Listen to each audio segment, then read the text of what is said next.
Welcome viewers, you are now watching Hornbill TV. The Ambedkar 135th birth anniversary Panchkula celebration was organized on a grand scale in Panchkula, Haryana to honor Bharat Ratna Dr. B.R. Ambedkar, the architect of Indian Constitution.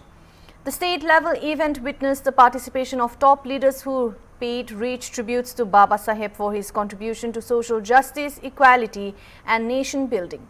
Haryana Chief Minister Nayab Singh Saini attended the Ambedkar 135th birth anniversary celebration and offered salutation to Dr. Ambedkar, calling the occasion a moment of pride for the state.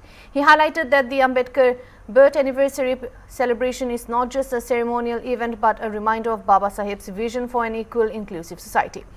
During the Ambedkar birth anniversary celebration, leaders emphasized that Dr. Ambedkar's life and teachings continue to inspire policies and aimed at uplifting marginalized communities. The event also highlighted the ongoing Social Justice Week aimed at ensuring that welfare schemes reach every section of the society. The Chief Minister stated that the government is committed to fulfilling Baba Saheb's dreams through housing for poor women, empowerment and inclusive development.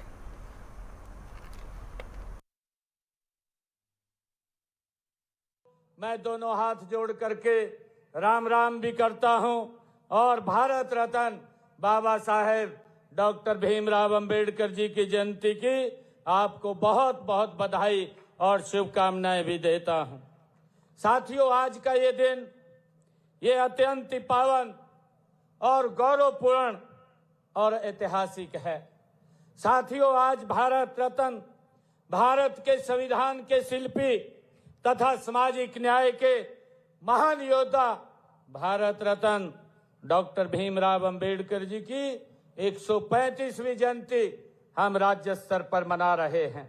मैं आप सभी को Baba Saheb doctor Bhimrao Ambedkar ji के इस जयंती की हार्दिक बधाई भी देता हूं, शुभकामनाएं भी देता हूं और बाबा साहेब को भी मैं कोटि कोटि नमन करता हूं, उनको प्रणाम करता हूं। साथियों, हमारे देश में समय समय पर बाबा साहेब भीमराव अंबेडकर जी जैसे महापुरुषों ने भूली भटकी मानवता को जीवन का सच्चा रास्ता साथियों दिखाया है। साथियों, ऐसी महान विभूतियों की शिक्षाएं पूरे मानव समाज की धरोहर हैं।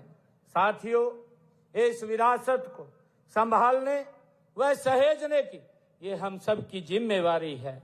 मैं इस वर्ष बाबा साहेब की जयंती जो भारतीय जनता पार्टी ने हरियाणा प्रदेश में 13 अप्रैल से 20 अप्रैल तक सामाजिक न्याय सप्ताह के रूप में मनाने का निर्णय लिया है। साथियों, इसका उद्देश्य है बाबा साहेब के सामाजिक न्याय और समानता के संदेश को जन जन तक पहुंचाना है। इस सप्ताह की शुरुआत साथियों स्वच्छता अभियान से ये की गई है और बाबा साहेब के संदेश को जन जन तक पहुंचाने के लिए आज पंचकुला में मैराथन का आयोजन भी आज साथियों भव्य किया गया है।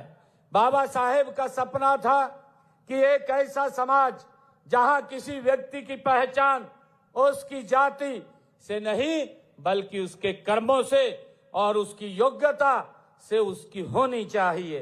साथियों, यह सामाजिक न्याय सप्ताह उनके विचारों को जन जन तक पहुंचाने, समाज के अंतिम व्यक्ति तक न्याय सुनिश्चित करने और समानता के उनके सपने को साकार करने में ये एक मील का पत्थर साबित होगा। साथियों, डॉक्टर साहब भीमराव अंबेडकर जी यह महान समाज सुधारक थे। उन्होंने जाति पाति एवं छुआछूत, असमानता, अन्याय और शोषण के विरुद्ध लगातार संघर्ष किया है।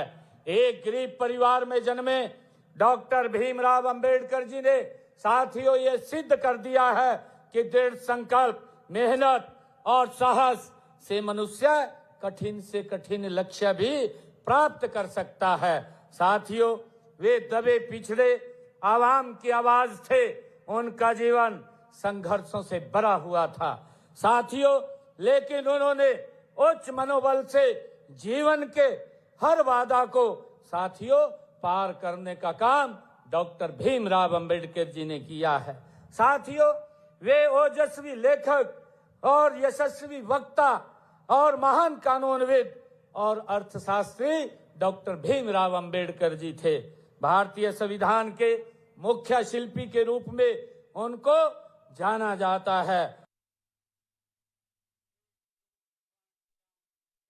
Prime Minister Narendra Modi on Wednesday expressed grief over the bus accident in Punjab's Fatehgarh Sahib district that claimed 7 lives. Union Ministries of State for Railways Ravneet Singh also expressed grief over the bus accident, calling it heart-wrenching and extending condolences to the families of the victims. The death toll in the bus accident near Bhateri village in Fatehgarh Sahib district involving devotees returning after paying observance at Sri Anandpur Sahib on the occasion of Baisakhi has risen to 7.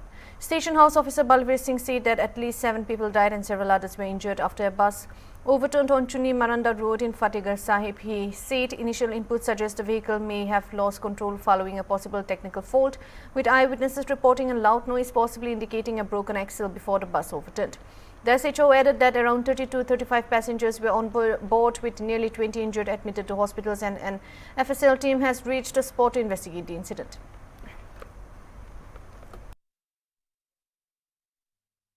सुबह 10 बजे की information मिली थी हमें control room से भी accident हो गया है चुन्नी मरंडा रोड पे। वहाँ से मेरी टीम पुलिस पार्टी, हमारी पुलिस की और 112 नंबर एसएस से पहुंची। वहाँ पे बस पलटी हुई थी, उनको जख्मियों को निकाल के बख-बख हॉस्पिटल में भेजा है। मौके पे 1-2 डेथ हो चुकी थी, उनको भी हॉस्पिटल में भेजा है। अभी इनमें से कम 7 लोगों की मौत की हमें इन्फॉर्मेशन मिली है, जिनमें से रंजीत कौर, वाइफ ऑफ बलजीत सिंह है, जगविंदर सिंह जरनैल सिंह के हैं, ग्रांति सी इकबाल सिंह जी गाड़ी चला रहे थे। लखवीर सिंह भी वहीं के है, हरवीर सिंह, प्रदीप और पत्नी गुरसेवक सिंह, सभी मेन माजरी है। इसमें एक है कुलविंदर सिंह सन ऑफ करनैल सिंह, कज्जल माजरा बसी थाने में पड़ता हूँ, वहाँ के थे। तो कुल कितने लोग सवार थे? ये कम से कम 30-35 लोग सवार थे, जो मेन माजरी से गुरुद्वारा साहब फतेहगढ़ साहब में गए थे। फतेहगढ़ साहब गए थे, आनंदपुर साहब गए थे। हादसे की वजह क्या है? ये जो बीच लोग थे वो ठीक है, वो बता रहे हैं कि एकदम आवाज़ बहुत ऊंची सी आई है नीचे से, जैसे उसका एक्सल जहाँ को पटा टूट गया हो, तो वो कंट्रोल नहीं हुई गाड़ी, तो पलट गई। कितने लोग घायल हुए थे? इसमें 20-22 लोग गए ना, जो बख-बख हॉस्पिटलों में दाखिल है। अभी तो कोई मामला दर्ज किया गया? हाँ, अभी बयान लिखा रहे हैं वो लोग, हम कर रहे हैं अभी। ये गाड़ी प्राइवेट थी या गुरुद्वारा साहब की थी गाड़ी? पालकी वाली थी। आगे पुलिस अभी क्या कैसे जांच कर रही है, क्या कार्रवाई की जाएगी? हम इनकी स्टेटमेंट पे लेके हमारी एफएसएल टीम वहाँ पहुँच चुकी है, मैकेनिक टीम पहुँच चुकी वहाँ पे गाड़ी के पास। उसके बाद जो भी होगा कार्रवाई करेंगे। अभी पोस्टमार्टम कहाँ पर होंगे? जहाँ भी जैसे मरंडे थी डेड बॉडी हमें शिफ्ट करा ली है, फतेहगढ़ साहब में है, बसी में होगा, फतेहगढ़ साहब में एक पीजे में है, वही होगा उसमें। Those killed include the Grandi of the village, Main Majri Gurudwara Sahib, and the bus driver along with 5 other residents of the village. Among the deceased are 2 women. 1 person from Kajal Majra village also lost their life in the incident, and the deceased have been identified as Granti and driver Iqbal Singh, Rajneet Kaur, Pradip Kaur, Jakwinder Singh, Lakhvir Singh, Harvir Dhami from Main Majri village, and Kulwinder Singh from Kajal Majra village. According to SSP Shubham Agarwal, the accident took place due to a technical fault in the bus, which caused the driver to lose control, leading to the vehicle overturning in the middle of the road. Enforcement Directorate on Wednesday conducted raids at multiple premises linked at Aam Aadmi Party Rajya Sabha MP and its Deputy Leader of the Upper House Ashok Kumar Mittal in connection with an alleged violation of the Foreign Exchange Management Act, also called FEMA. Official said AAP MP Sanjay Singh said he will raise the issue in the 3-day special sitting of the Parliament, which begins on April 16th. Ashok Kumar Mittal was recently appointed as the new Deputy Leader of AAP in the Upper House, replacing Raghav Chaddha.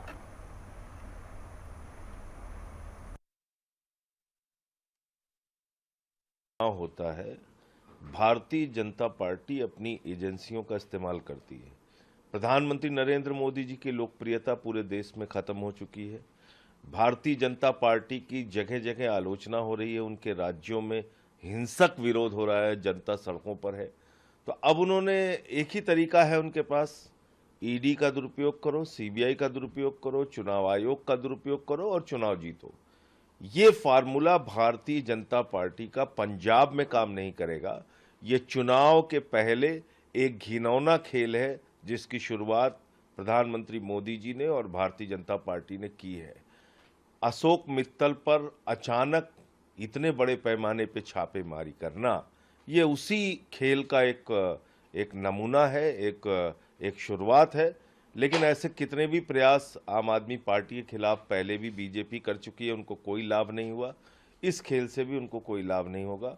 सब मजबूती के साथ खड़े हैं और अभी सत्र चलेगा तो उसमें भी ये मामला मैं उठाने का पूरा प्रयास करूंगा सरकार के सामने। इस तरह से आप एजेंसियों को, जिनके बारे में कोर्ट ने हजारों टिप्पणियां कर दी, ईडी सीबीआई के दुरुपयोग को लेके हजारों टिप्पणियां कोर्ट कर चुका है, सुप्रीम कोर्ट, हाई कोर्ट, तमाम कोर्ट्स के जरिए, और यहाँ तक कि लोअर कोर्ट्स ने इनकी धज्जियां उड़ाई हैं।